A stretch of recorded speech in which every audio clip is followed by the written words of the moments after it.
La piqûre provenant de la cuisine n'était pas la seule chose qui rendait la respiration difficile, tandis que je regardais Daniel montrer fièrement les photos de sa nouvelle propriété, 3 chambres, vues sur l'océan, accès privé à la plage, tout cela soi-disant acheté avec les profits des recettes de ma grand-mère. N'est-ce pas incroyable, Sophie ? Demanda-t-il, en faisant défiler d'autres images sur son téléphone. Et c'est grâce à ta cuisine. Je m'appelle Sophie Chin, et à 42 ans, je pensais tout savoir sur la gestion d'un restaurant prospère. Après tout, le Golden Lotus était devenu l'un des restaurants de fusion asiatique les plus populaires de Seattle, construit sur des recettes transmises à travers les générations de ma famille, mais apparemment, je ne savais pas tout sur mon mari depuis 15 ans. Quand as-tu conclu l'affaire ? Demandai-je, en gardant une voix stable, tandis que je hachais des légumes pour le service du soir. La semaine dernière, répondit-il, en rangeant son téléphone dans sa poche. Pendant que tu rendais visite à ta mère à Vancouver, j'acquiesçais, le couteau heurtant la planche à découper avec plus de force que nécessaire. La semaine dernière, quand il m'avait dit qu'il était à une convention de fournisseurs de restaurants à Chicago, tout comme il l'avait été à des conventions tous les quelques mois au cours des 5 dernières années, c'est un excellent investissement, continua-t-il, inconscient de mon attention. Nous pourrons le louer quand nous ne l'utiliserons pas. Je l'ai déjà inscrit sur plusieurs sites de location de vacances. La porte de la cuisine s'ouvrit en battant, tandis que Maria, ma serveuse en chef, passait la tête. Sophie. Il y a quelqu'un qui veut te voir ? Dis que c'est important. Je posai mon couteau, en essuyant mes mains sur mon tablier. Ça peut attendre. On ouvre dans 1 heure. Elle dit qu'elle est venue de Floride. La Floride, où les conventions de Daniel semblaient toujours se tenir, où de grosses sommes d'argent des comptes du restaurant disparaissaient mystérieusement chaque mois, où, comme je l'avais récemment découvert, Daniel avait une autre femme et 2 enfants. Je m'occupe de la préparation, proposa Daniel. Occupe-toi de ça. Bien sûr qu'il le ferait. Il s'était occupé de beaucoup de choses dernièrement. La comptabilité, la banque, les paiements aux fournisseurs, tout cela pendant que je me concentrais sur la cuisine, en lui faisant confiance pour gérer le côté commercial. Quelle idiote j'avais été! Dans mon petit bureau au-dessus de la cuisine, une femme attendait. Elle était plus jeune que moi, peut-être au milieu de la trentaine, avec des cheveux blonds soigneusement coiffés et des vêtements qui paraissaient chers. Mon cœur se serra quand je la reconnus des photos que j'avais trouvées cachées dans le tiroir du bureau de Daniel. « Madame Chen », dit-elle en se levant à mon entrée. « Je m'appelle Jennifer Thompson. Thompson. » L'autre nom de famille de Daniel, celui qu'il utilisait en Floride, celui qui apparaissait sur les documents hypothécaires et les formulaires d'inscription scolaire pour des enfants que je n'avais jamais rencontrés. « Asseyez-vous, je vous en prie, » dis-je en fermant la porte derrière moi. « Comment puis-je vous aider ?» Elle tortilla nerveusement son alliance, identique à la mienne. « Je pense que nous devons parler de Daniel. » Pendant l'heure suivante, Jennifer exposa une histoire qui aurait semblé impossible il y a quelques mois seulement. Comment elle avait rencontré Daniel à une conférence de restaurant à Miami il y a 6 ans ? Comment il lui avait dit qu'il était un consultant en restauration prospère ? Comment il s'était marié il y a 5 ans et avait eu 2 enfants, tout en maintenant sa vie avec moi à Seattle. « J'ai trouvé les papiers le mois dernier, » dit-elle en sortant un dossier, des relevés bancaires, des enregistrements de transfert. Il a pris de l'argent de ton restaurant pour nous soutenir. Quand je l'ai confronté, il a promis d'expliquer tout, mais ensuite il a disparu. C'est là que j'ai commencé à creuser et que j'ai découvert ton existence. Je regardais les documents étalés sur mon bureau, des virements bancaires, des actes de propriété, des paiements de frais scolaires, tous financés avec l'argent du Golden Lotus, mon restaurant, l'héritage de ma famille. « Combien ?» demandai-je, d'une voix à peine audible. « Plus de 2 millions de dollars au cours des 5 dernières années, » répondit Jennifer, « mais ce n'est pas pour ça que je suis ici. Il y a autre chose que tu dois savoir. » Elle sortit un autre document, une police d'assurance vie. Ma police d'assurance vie, souscrite par Daniel il y a 3 mois pour 5 millions de dollars. J'ai trouvé ça dans son bureau, dit-elle, avec Cécile. Elle me tendit une pile d'emails imprimés entre Daniel et quelqu'un, discutant de scénarios d'accidents et de méthodes introuvables. Mes mains tremblèrent tandis que je les lisais. Mon mari n'était pas seulement un bigame et un voleur. Il prévoyait de me tuer. Un coup à la porte nous fit sursauter toutes les deux. « Sophie », appela la voix de Daniel. « La préparation est terminée ? On est prêt à ouvrir. » Je croisai les yeux terrifiés de Jennifer de l'autre côté du bureau. « Juste 1 minute, » répondis-je. en rassemblant rapidement les documents. « Qu'est-ce qu'on fait ?» murmura Jennifer. Je pensais aux recettes de ma grand-mère, au restaurant qu'elle avait rêvé d'ouvrir mais n'avait jamais eu la chance de le faire, à la façon dont Daniel avait pris tout cela, notre succès, notre argent, notre confiance, et l'avait utilisé pour construire une autre vie. On le fait payer, dis-je, ma voix se durcissant, pour tout, en bas dans la cuisine. Daniel fredonnait en essuyant la station de préparation. Il leva les yeux quand j'entrai, souriant de ce même sourire auquel j'avais fait confiance pendant 15 ans. « Tout va bien ?» demanda-t-il. Je me forçai à lui sourire en retour. « Parfait. Juste quelqu'un qui demandait pour un service traiteur. » Il acquiesça, se tournant déjà vers son travail. « Super. Oh, au fait, je dois aller en Floride la semaine prochaine. Une autre convention. »« Bien sûr, » dis-je en reprenant mon couteau. « Tout ce dont tu as besoin. » Il n'avait aucune idée de ce qui l'attendait. Mais il l'aurait. La semaine suivante s'écoula à un rythme excruciating. Chaque matin, je regardais Daniel faire ses valises pour sa convention, sachant qu'il se dirigeait vers son autre famille. Chaque soir, je restais tard au restaurant, documentant méticuleusement chaque enregistrement financier que je pouvais trouver. Jennifer et moi parlions quotidiennement, partageant des informations via des comptes e-mail sécurisés que nous avions créés. Elle avait quitté leur maison en Floride, emmenant les enfants chez sa sœur. Nous jouions toutes les deux notre rôle. Les épouses insouciantes, vaquant à nos routines normales tout en construisant notre dossier. « J'ai trouvé d'autres comptes », me dit-elle lors d'un de nos appels tardifs. Il a transféré de l'argent via au moins 3 banques différentes. J'étais dans mon bureau au-dessus de la cuisine, entourée d'impressions et de notes adhésives. « Envoie-moi les détails. Je les ajouterai au dossier de preuve. » Le dossier de preuve s'épaississait.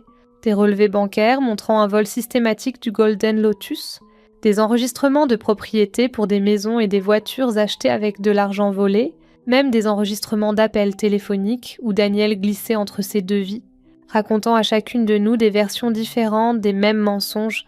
Mais c'est ce que je trouvais dans le stockage au sous-sol du restaurant qui changea tout. Je cherchais d'anciens dossiers fiscaux quand je découvris un compartiment caché derrière des étagères.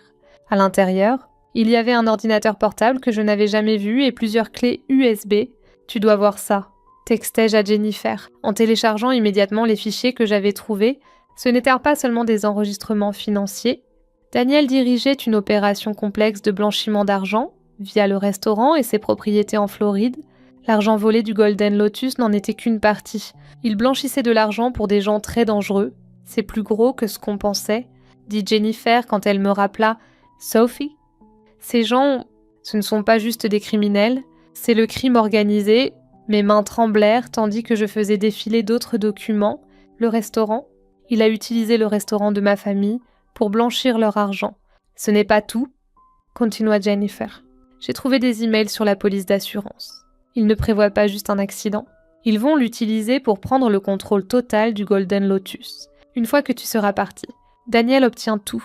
Je pensais au visage de ma grand-mère quand elle m'avait donné son livre de recettes sur son lit de mort. « Promets-moi », avait-elle dit, « que tu garderas notre héritage vivant. On a besoin d'aide, dis-je enfin. D'une aide professionnelle. C'est ainsi que nous rencontrâmes Marcus Chin, sans lien de parenté.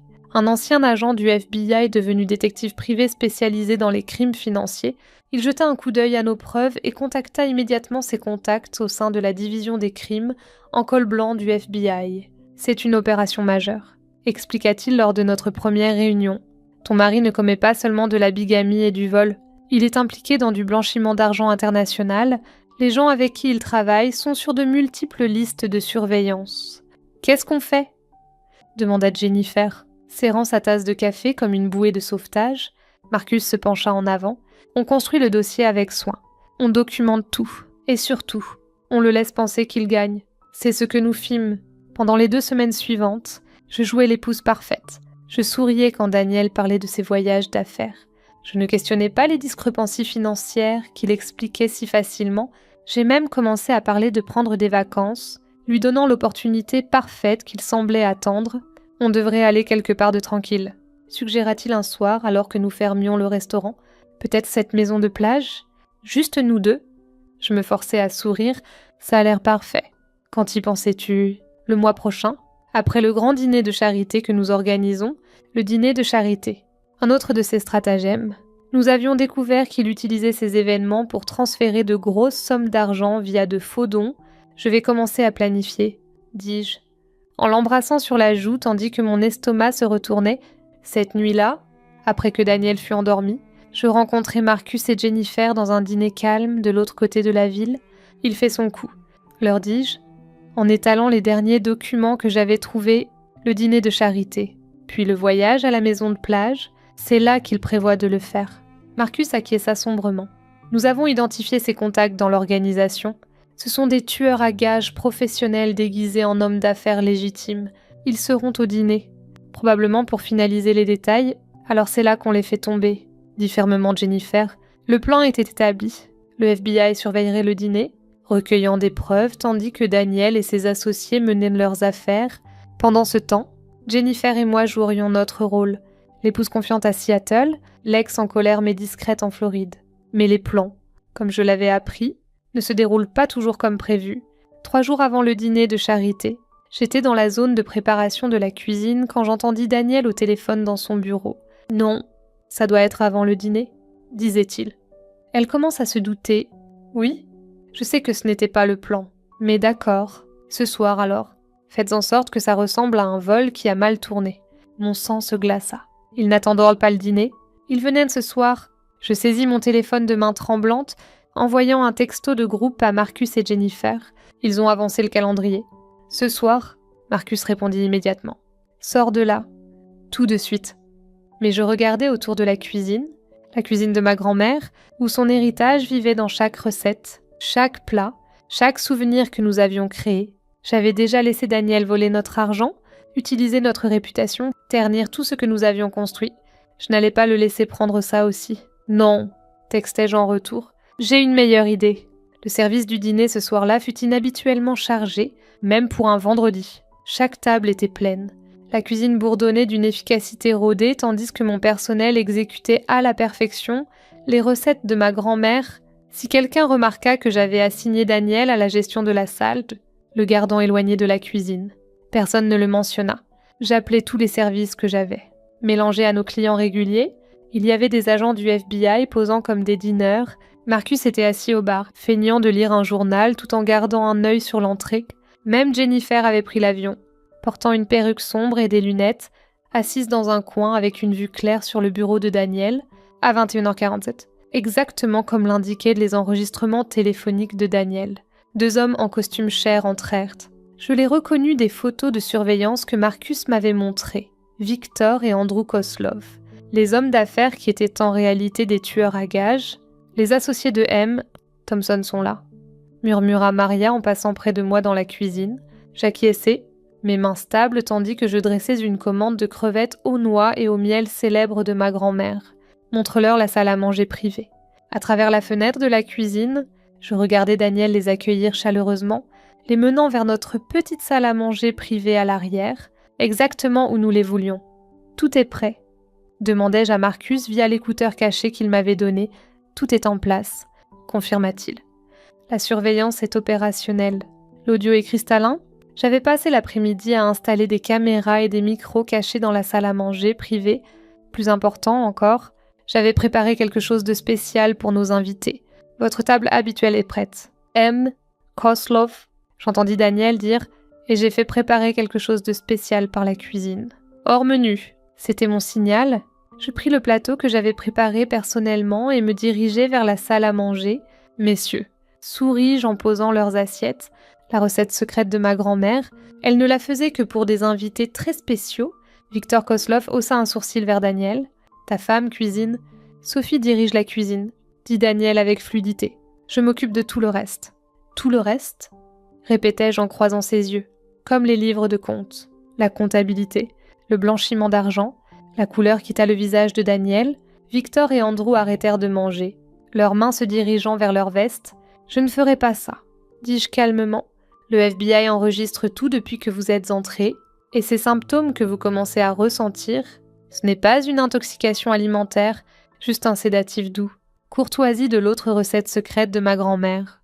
Victor essaya de se lever, mais vacilla, s'agrippant à la table pour se soutenir. La tête d'Andrew penchait déjà. « Toi » commença Daniel. Mais son élocution était pâteuse. Qu'est-ce que tu as... C'est incroyable ce qu'on peut cacher dans une sauce complexe, dis-je en regardant les 3 hommes s'affaisser sur leurs chaises. Ne vous inquiétez pas, vous vous réveillerez en garde à vue fédérale. Sur ce signal, les agents du FBI émergèrent de leur position autour du restaurant. Marcus s'approcha avec des menottes, tandis que d'autres agents sécurisaient Victor et Andrew. Sophie Thompson, marmonna Daniel, tandis que les agents le menottaient. Tu vas le regretter. C'est Sophie Chin, le corrigeai-je.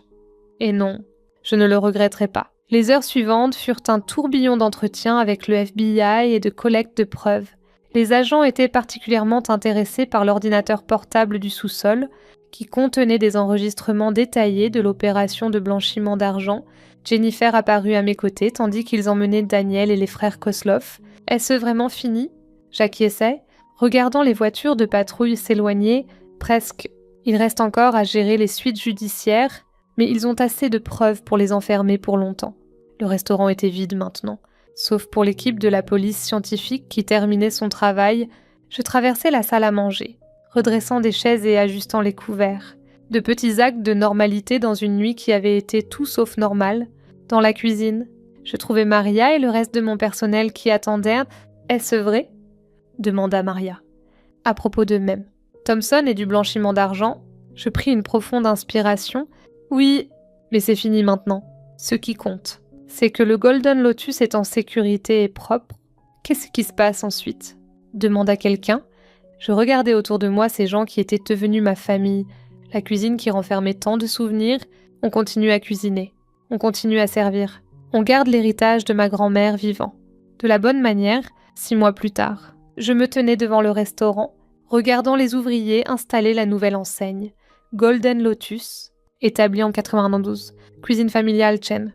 Les procès criminels s'étaient terminés par des plaidoiries de culpabilité de tous. Daniel et les frères Kosloff faisaient face à de longues peines de prison.